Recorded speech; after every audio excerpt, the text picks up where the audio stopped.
Salut à tous, c'est Pong de la chaîne, bienvenue sur cette vidéo qui aujourd'hui va parler de famille, va parler de système familial et d'un rapport qu'on pourrait faire qui est un peu hard mais qui est celui d'être dans une secte. Beaucoup de mes partenaires ont des problématiques avec leur famille. Je pense que beaucoup de personnes de façon générale vivent au travers de leur système familial un ensemble d'éléments qui, au bout d'un moment, peut devenir complètement toxique et même les ramène constamment dans une forme de mimétisme, comme certains enfants vont ressembler de plus en plus aux parents, vont même reprendre des notions et des logiques qu'on aurait pu croire éducatives, mais sur lesquelles ils ont pu se révolter ou en tout cas se repositionner au fur et à mesure de leur apprentissage de vie en devenant adultes, et qui, à un moment donné, dans une construction adulte, à un moment souvent de problème, reviennent sur des bases et ressemblent de plus en plus à un des parents ou à un des grands-parents, en tout cas à une personne de la famille qui a été un caretaker, c'est-à-dire une personne qui a fait particulièrement attention à l'enfant qui est devenu désormais adulte. Le problème, c'est que les sectes familiales sont complètement dans du jugement et complètement orientées vers la dynamique de faire comprendre à celui qui sort de ce cadre qu'il est anormal. Anormal par rapport à des règles et des normes, qui sont des règles et des normes qui sont un microcosme en fait. Qu'importe la famille dans laquelle vous êtes, elle a des règles et des normes qui sont propres à sa culture, propres à son histoire, propres à ses personnalités, et qui fait que l'enfant, quand il évolue et grandit, estime que c'est la norme. C'est ça la norme, c'est ce qu'il vit dans sa famille. D'ailleurs, un des points qui est passionnant dans le travail d'accompagnement, c'est de se dire dans un premier temps, non mais moi j'ai une vie normale, et qu'au fur et à mesure du détricotage de l'ensemble de ce que l'on est en train de vivre, on se rend compte que c'est pas normal que père, mère, frère, sœur, grands-parents ou autres aient agi de cette façon-là, et mis l'enfant dans telle ou telle posture, n'est pas forcément protégé l'enfant ou ait mis l'enfant dans des rôles qui ne lui convenaient pas ou qui n'avaient pas lieu d'être dans un rapport éducatif. Et on a souvent l'inversion des rôles, qui est un grand classique dans le cheminement de la famille. Et on va avoir dès lors un ensemble de conjonctures et de patterns, d'automatismes et de schémas qui vont faire dire à l'enfant qui devient lui-même adulte et certainement parent, que la norme, c'est ça. Le problème, c'est que plus un partenaire travaille sur lui, plus il se rend compte que il n'est pas d'accord avec l'ensemble des systèmes qu'on lui a proposés. Néanmoins, et ça c'est quelque chose qui parfois est un peu agaçant, énervant, l'ensemble du cheminement que l'on fait ne fonctionne que sur deux choses. Adhésion, répulsion. En somme, par rapport à la norme qui a été proposée dans la secte familiale, c'est soit on est OK avec, soit on rejette. Néanmoins, le cheminement et la pensée initiale est basé sur la doctrine de la famille. Donc, on a beau dire, je fais exactement l'inverse que mes parents ou mes grands-parents ou mes caretakers m'ont proposé avec ma propre famille ou dans ma vie, je suis quand même sur une référence qui est la doctrine familiale. La difficulté, c'est qu'au fur et à mesure du travail personnel, va y avoir un moment cette notion de séparation qui va mettre à mal le partenaire parce qu'il va se dire « mais je suis pas normal, mais je suis pas respectueux, mais je suis qu'une merde, je suis pas sympa, je pense plus à mes parents, j'ai coupé avec, je m'en veux, ou au contraire, je leur mets tout sur la gueule »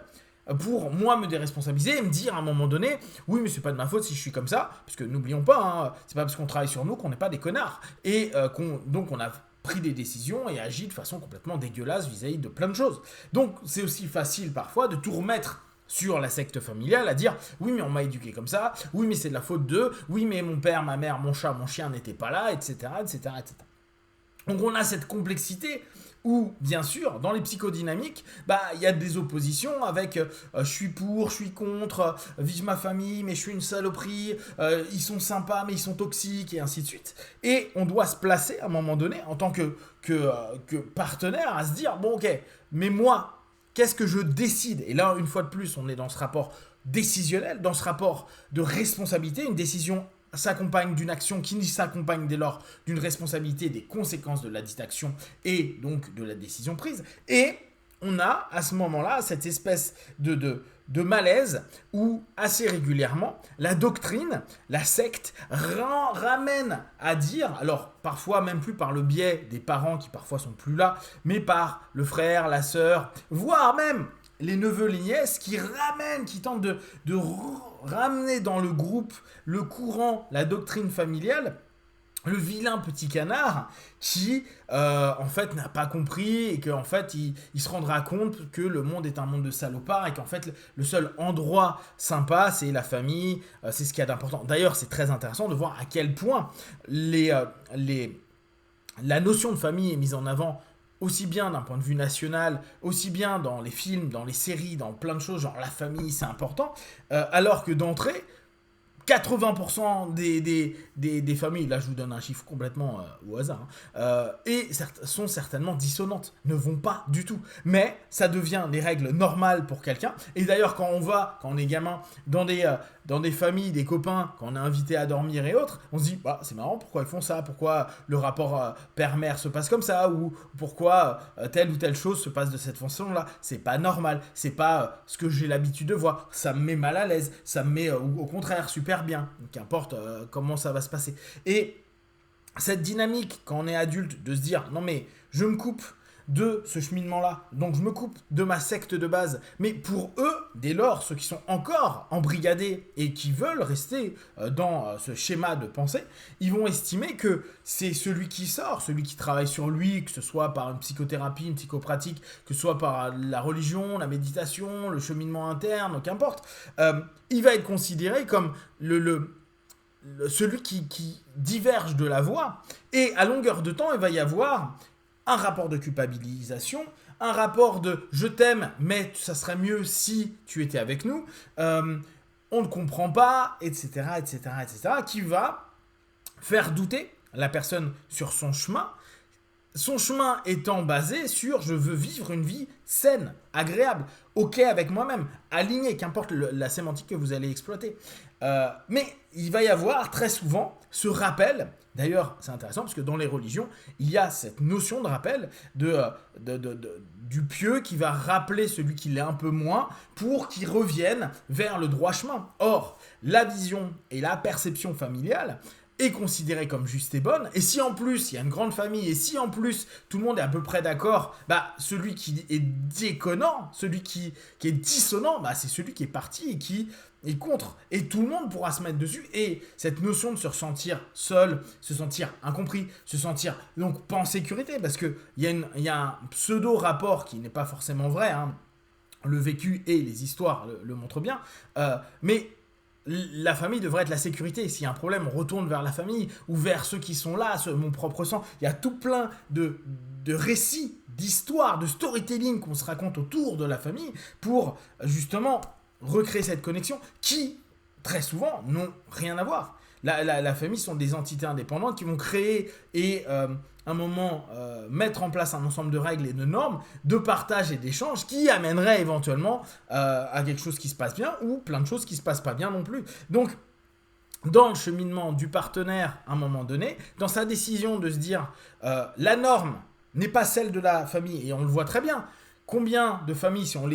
on les étudie une à une, sont complètement dissonantes, anormales par rapport à un système social global, mais pour l'entité personnelle que l'on est, à un moment donné, on se dit la norme c'est ça, et donc c'est le système qui est anormal parce qu'il ne répond pas à un ensemble de règles, de normes, de valeurs, de croyances de ce système initial. Or, sortir et se dire, bah voilà, je vais moi-même me faire mon propre avis